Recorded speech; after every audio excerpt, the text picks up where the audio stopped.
Hi guys, and welcome back to the second module of the Leadership Academy. Unfortunately, I will not be able to be with you.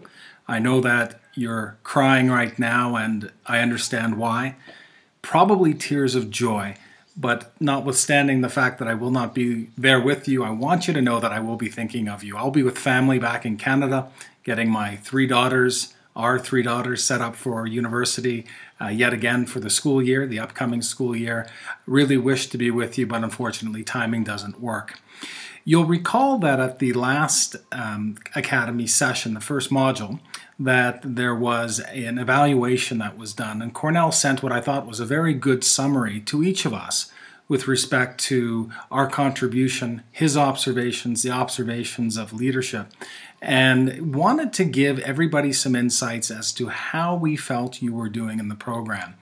I just want to recall some of the things that Cornell had indicated in his letter to you. The first thing that we really want as we develop leaders in our region is that people do good work. For us, the number one consideration for promotional opportunities, advancement in our organization is fundamentally based on the principle of the individual really doing good work. The very fact that you were nominated and selected and participated in the first module is in fact an affirmation that you are doing good work. Keep it up. We've had a fairly encouraging H1, although we're not allowed to talk about the numbers, but we recognize that we have a long way to go to turn the businesses around within our region, and you're going to be very much a part of doing that. So continue to do good work and to get others to do good work as well. The other thing that we really encourage, which is one of the beauties of the Leadership Academy, is to develop really solid working relationships. Not just good working relationships in your place of work, your department, but rather across departments, across functions, across businesses. Nestle, as you know, is a very complex organization, and it's really important that we understand that everybody has a role to play, everybody has a contribution to make, but you, in leadership, need to understand and figure out how to navigate through what can at times appear to be a very complex and difficult environment. So do good work, develop solid working relationships.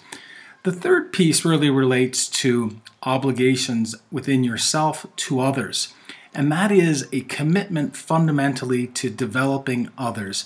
Take the opportunity, as I said at our first module, take the opportunity to call people out for doing the right things.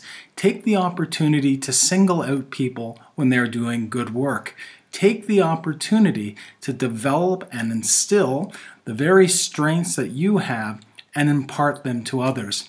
Far too often in organizations build themselves around individuals, and when that individual or when those individuals leave, the organizational structure collapses because the very skills, the very thing that made people successful, in fact, was not passed on to others when they left.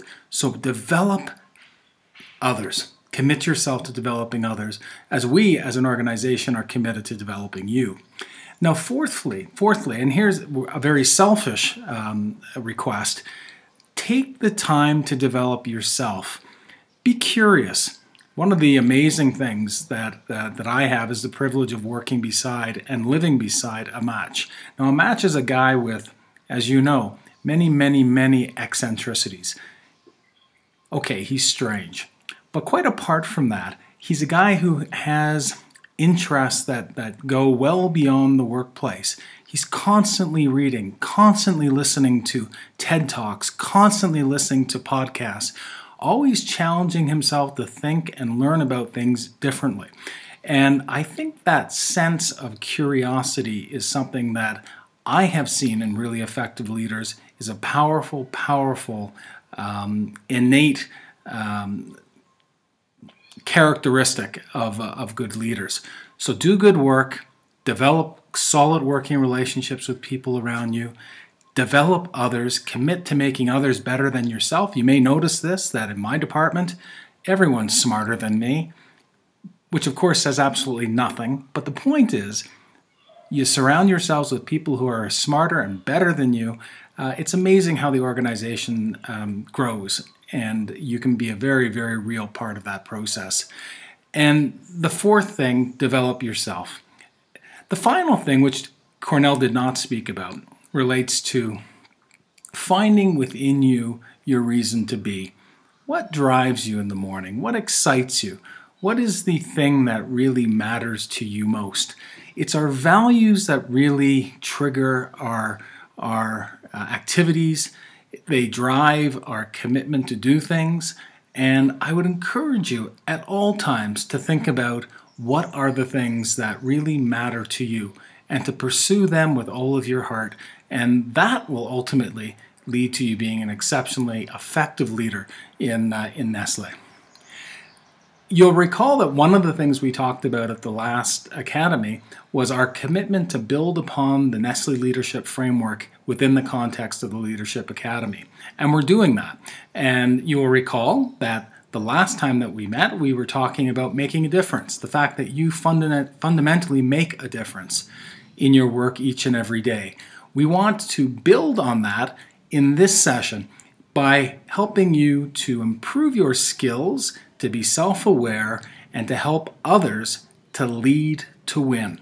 So Lead to Win will be the focus of the Nestle Leadership Framework in this module.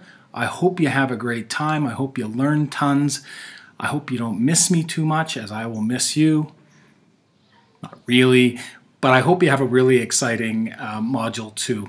Take the opportunity to mingle, to get to know each other better, to challenge each other, to be tough on issues, and ultimately strengthen your leadership skills. Because through this process, now Module 2 of the Leadership Academy, you are equipping yourself with skills that will position you well for opportunities of advancement and of leadership within our great region.